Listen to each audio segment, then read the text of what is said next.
Hi everyone, my name is Hope, and I'm so excited to announce that this is the first ever episode of my new vlog, See Me, a deeper look into the stereotypes and the discrimination against people, the disabled community. I have cerebral palsy.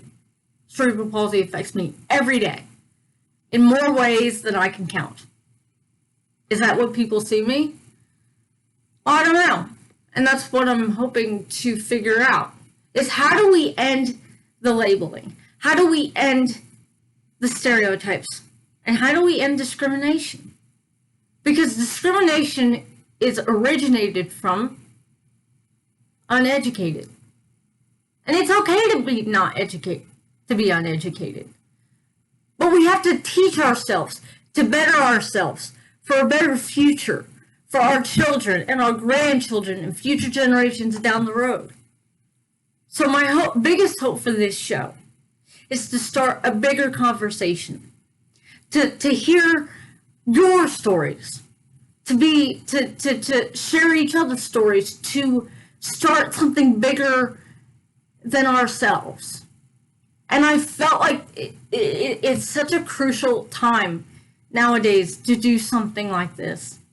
Because, lately you see on the news about all the movements happening now. And it's inspiring. I mean, we have to fight for what's right. We have to do what's right. And I think that we have to find a way to make the world a better place. And we have to start by sharing our stories. So this episode, I kind of wanted to keep it light, and I wanted to share a little bit about my story and dive deeper into, the deeper stuff next time. So as I said, I have cerebral palsy. Now, cerebral palsy is very complex. It's caused by scarring in the brain at birth. Some people have it only on one side. I, however, have it in all four limbs. My entire life has been all about trying to find ways to accommodate, trying to find ways to do the simple things. As a kid, we learned how to tie our shoes, ride bikes, and eventually learn to drive. All those things, and even the things in between. Riding a bike. I didn't do that at the typical age of, and probably the average kid learns to ride a bike around 5, 6. That's estimating. I could be wrong. I didn't learn until I was 7, 8, 9 years old. And I attended a special training camp that was designed actually by a NASA astronaut. And the idea was he had rollers on the back of the bikes, and each time he would thin them out to help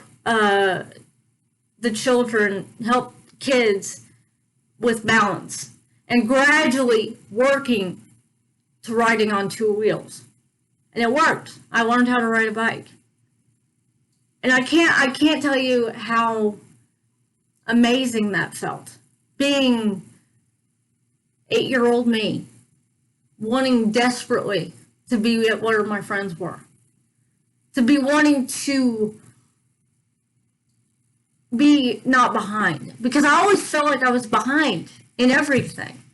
And that was just kind of, I think, not the start, but kind of the start of when I was like, I can have a normal life.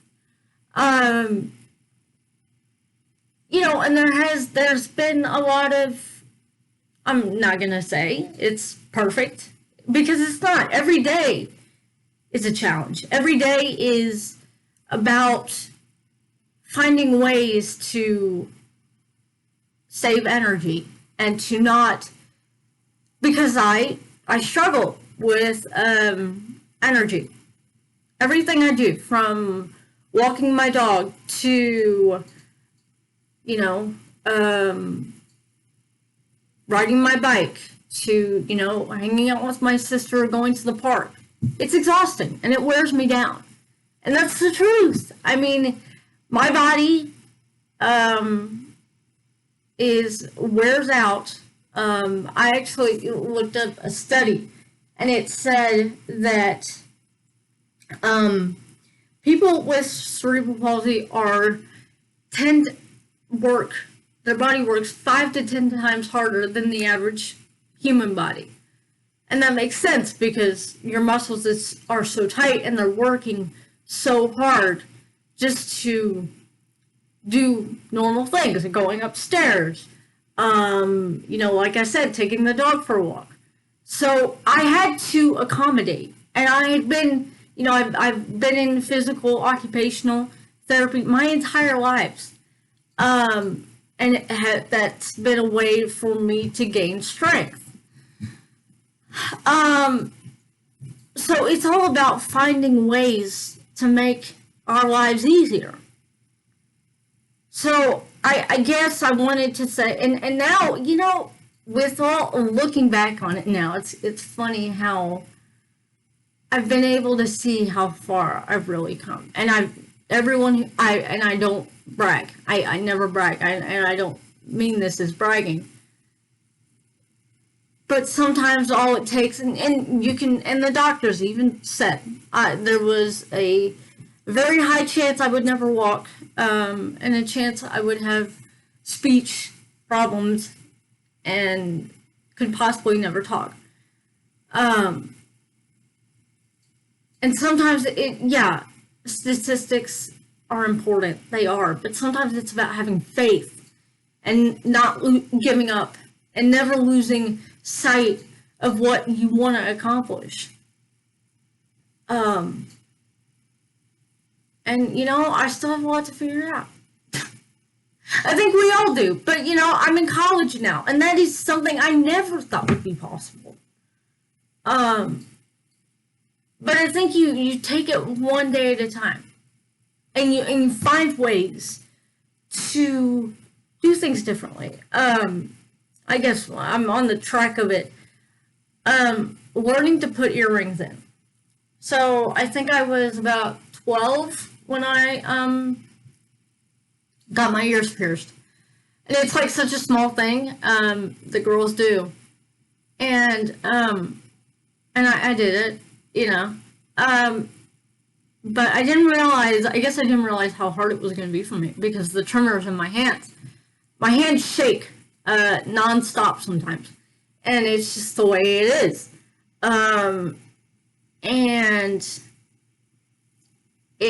I had to actually go, so I worked in occupational therapy just to get earrings in. And I remember in middle and high school, I was so intimidated by all the other girls because I was like, why is it so easy for them? Why can't I just put one earring in and not have my hands shake nonstop? Now, with weeks and weeks and months of practice, I finally was able to put 2 earrings in by myself. Now, still to this day, it takes me like probably 10 minutes at best. It really depends. If I don't really wear earrings that much because they are hard for me to put in. So I'm like, I don't know. It depends if I have enough time. And time is everything, But I've found a way to do that, and it's a small thing, but it's not. It's a big thing because I remember feeling so like I can do this now. I'm kind of having that reassurance.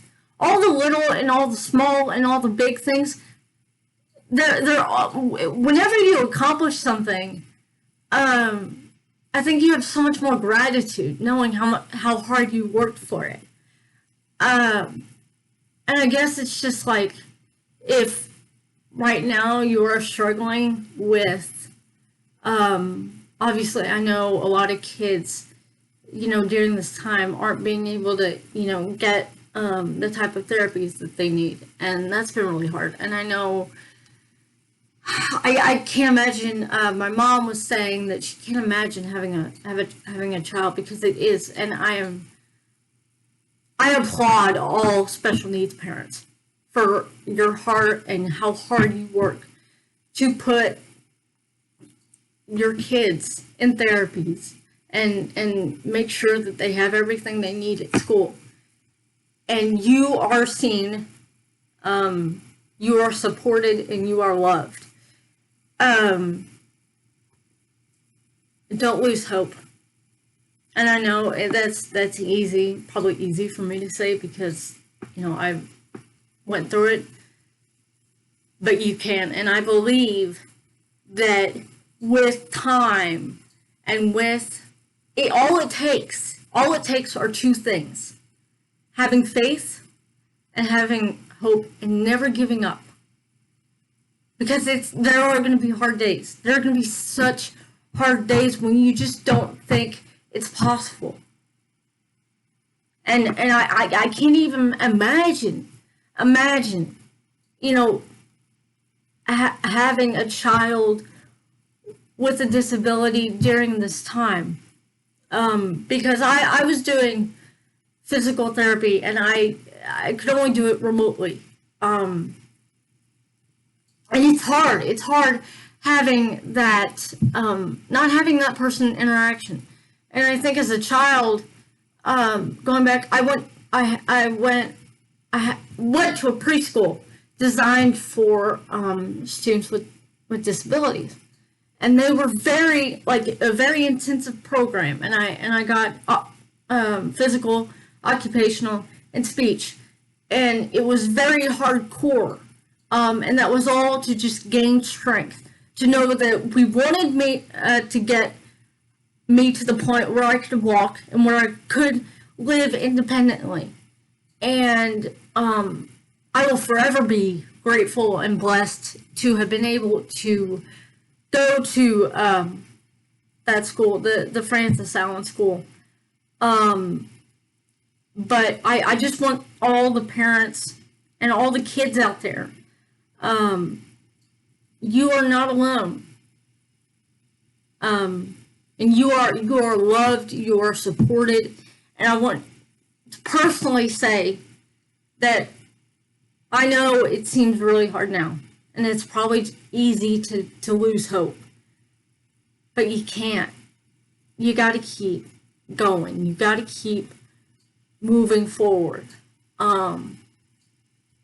So I guess I just want to say that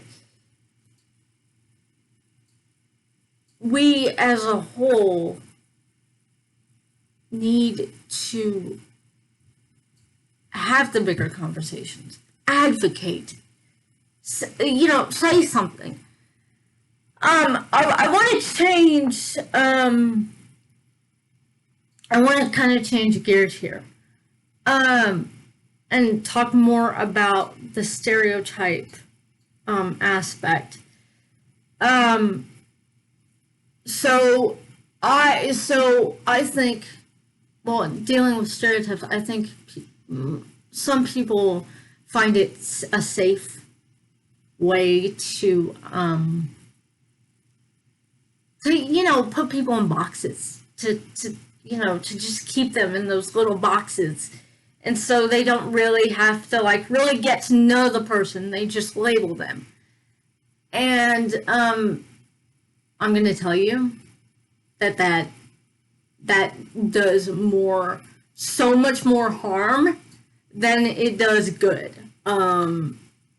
So I did this thing. I did this word association, word web type thing. And I thought it'd be cool if I showed it to you guys. And then I'm hoping that maybe you guys make ones of your own and share them with me. So here's what I did. I don't know if you can see that really good. My handwriting is really bad. And I'm trying to figure out all the technical aspects of this. So why did I put disabled in the center? Well, I think is when I tell people I have a disability, I get 2 or 1 reactions. Most people are great. They're like, "Oh my gosh, like that's awesome. You are like, that's amazing," and they want to get to know me.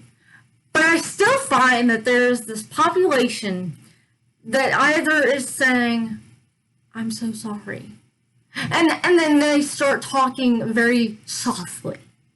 And I want to almost use the word, I'm treated as fragile. Now, I'm automatically put in the disabled girl box. Yeah, I've been in that box for a while. But I am trying to start a bigger conversation with this show. And for those people who put me in the box to be safe, they don't also get to know that I am a daughter, I'm a sister, I'm a friend. I enjoy acting. And those are just a few. So when I say see me, I say see me as me. Not me, the girl with the disability. The girl that you don't even really get to know. And so it hurts me when you put a label on me without ever really getting to know me as a person. So that's what I kind of wanted to wrap up with.